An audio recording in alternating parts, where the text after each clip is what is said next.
2018, very much like the prior years of gaming, have seemed to be dominated by the AAA game developers. It almost seems like every month we're disappointed by a game's launch or hear of shady news articles about these companies. Fewer and fewer games from these AAA developers seem to be what gamers actually want, whether it be the lack of innovation in games or the rise of microtransactions. Fallout 76 was a disaster due to the game's bugs, glitches, and Bethesda's greed.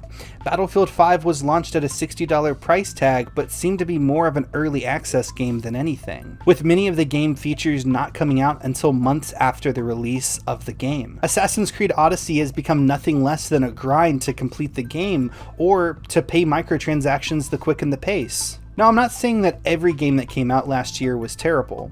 Rockstar's release of Red Dead Redemption 2 was fantastic, minus out the microtransactions for the multiplayer mode, and Fortnite's release of their new Battle Royale mode was great as well. But many major game developers have released poor games in 2018, and their stock prices affect this trend, with both EA and Ubisoft stocks dropping by 50%. Many gamers are fed up with these sleazy practices of releasing cash grab games, yearly releases of the same game played last year, just with a new, fresher coat of paint. The recently announced new Far Cry game is a great example of this.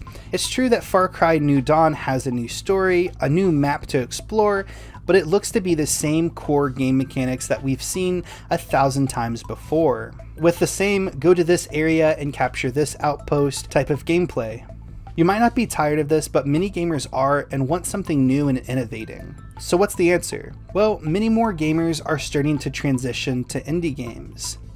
Now, to explain, an indie game is made by a usually small studio without the financial support of a publisher, although some games funded by a publisher are still considered indie games.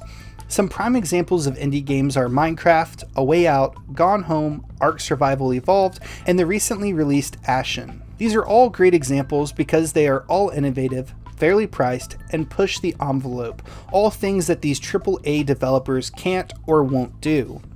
Indie devs aren't afraid to break out of the box and try something new. They aren't afraid to fail. They aren't afraid to touch on sensitive subjects like mental health, as seen in Hellblade: Senua's Sacrifice and many other indie titles. Indie devs just want to make games that they think are fun, worlds that they think are incredibly beautiful, and stories that make us think. And they're able to accomplish all of this because they don't have to answer to stockholders like so many other companies do. It's not about gaining more money for shareholders to line their pockets with. It's about doing something that they love, and putting gamers first is what they care about. For all of these reasons, I believe 2019 is going to be a huge year for both indie games and developers. Many gamers have spoken out for years about microtransactions in their games, and many have been disappointed countless times by beloved franchises being ruined by greed. I think this year more than ever, we will see a big transition into buying indie games rather than the more polished looking AAA titles. And I can't lie and say that I hope that this doesn't happen.